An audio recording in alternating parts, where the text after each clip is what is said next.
We're also posting this at Infowars.com. Has the headline that Ron Paul is evenly matched against Obama. He's neck and neck with Obama.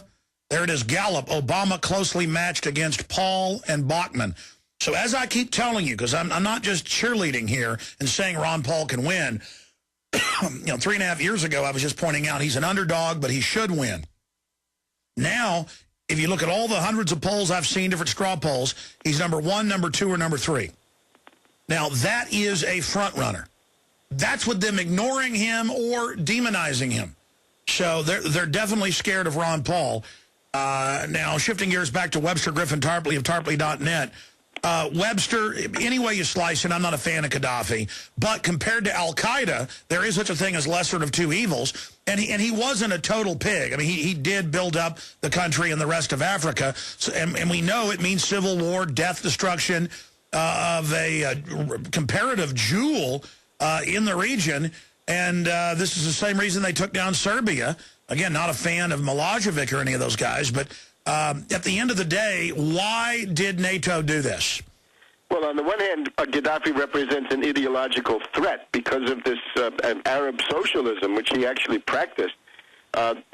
Libya probably has the best record of any oil-producing country in terms of reinvesting that in social development. This was the top country on the United Nations Human Development Index for Africa, and they were at 57 in the world, which meant that they were beating Russia, beating Ukraine, beating Brazil, and it's remarkable because they had started so near rock bottom. They were absolute, basically nomads until about 1965, 1970, when Gaddafi came in. Remember, you've got that great man-made river, which means that they're going to have water for the next couple of hundred years, unless NATO has bombed it in the meantime.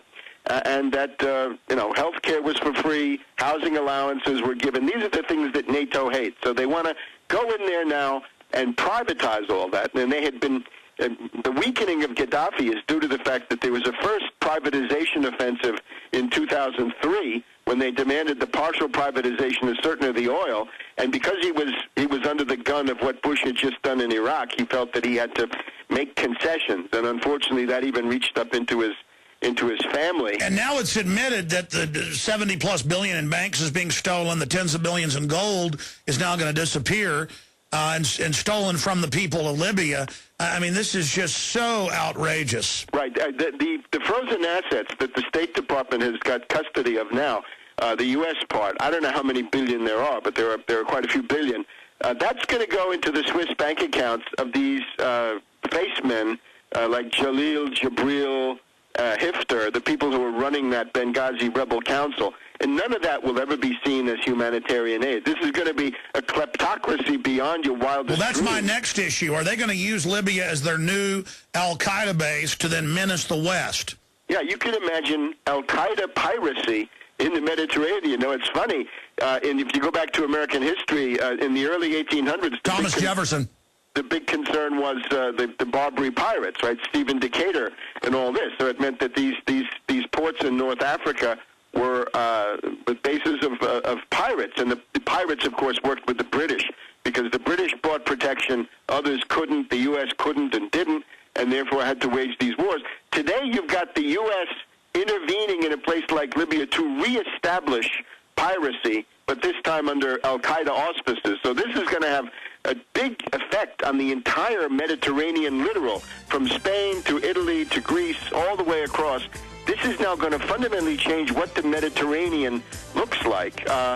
And again, it's going to be an open sore. If you didn't want al-Qaeda to have a sanctuary, if that was the point of Afghanistan, they have just been given a sanctuary, or at least it seems so. Webster, stay there. Let's do 5 more minutes in PrisonPlanet.tv Overdrive. The official radio show's over. See you back tomorrow, 11 a.m. Spread the word about the broadcast.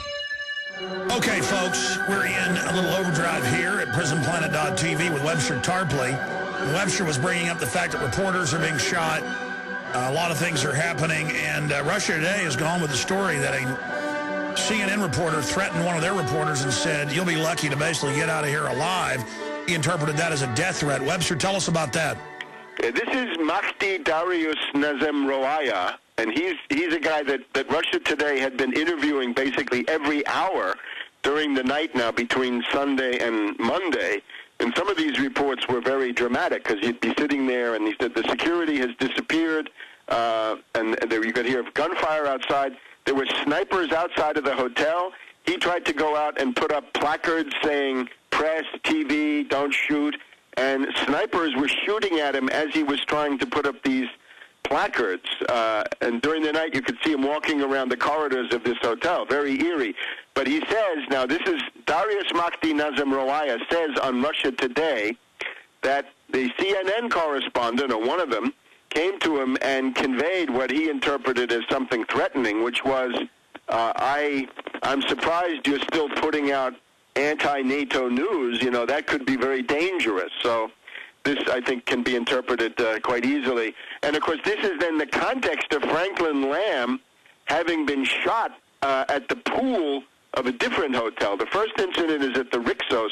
The second one is at a hotel, I call it the Radisson. It's the 26th story, but I think it used to be called the Carinthia, and that's what everybody calls it there. Anyway, he was walking by the pool. A funny story, he had a bicycle, and he was out riding around Tripoli to see what the story was yesterday morning, Sunday morning.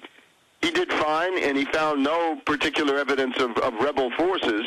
He gets back to the hotel, he puts the bicycle aside, and he walks by the pool, and he thinks he was shot by a sniper out of the abandoned Marriott hotel nearby. So that would seem to have been pretty much planned. I have to say, Franklin, when I was there, I saw him repeatedly. He would go to the pool, spend an hour there every day. And then you've got, there's a written report from Thierry Maison of France.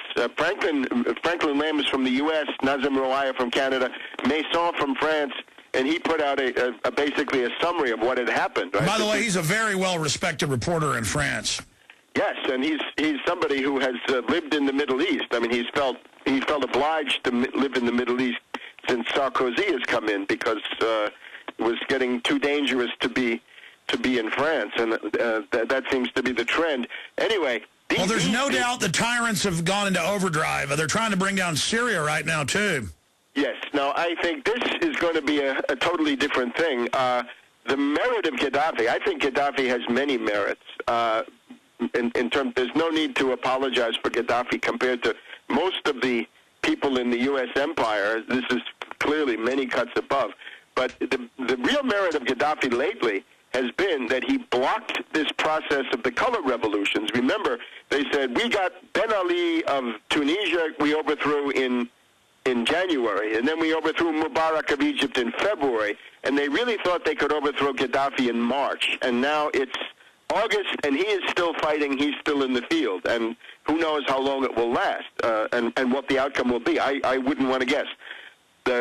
Libya has not been kind to invaders. You can go back to Lucan's Pharsalia. No, I understand that. They've claimed he's fallen 5 or 6 times previous, but it looks like this could be it. And then the loved peaceful civil war can then start and really get some deindustrialization going. Well, the civil war, I mean, that's what it has been. But the effect of Gaddafi's resistance has been that the entire timetable was slowed down. I mean, they wanted Gaddafi gone in March, Assad gone in April or May, and then they'd be on to Algeria by now, and they might even get around to the monarchies, right? Morocco and Jordan and Saudi Arabia are certainly also on the same list. If they can be intimidated, fine. If not, they're going to be overthrown. So Gaddafi has more or less put on the brakes and slowed it or practically stopped it for 6 months, and that's a merit. All right, we'll have to follow this more, Webster, as it unfolds. Pray for peace over there, and I don't mean the type that comes with 2,000-pound bombs. And if you want to look at my Twitter feed, you'll find the numbers to the State Department. Absolutely, Webster. We're out of time. See everybody back tomorrow live.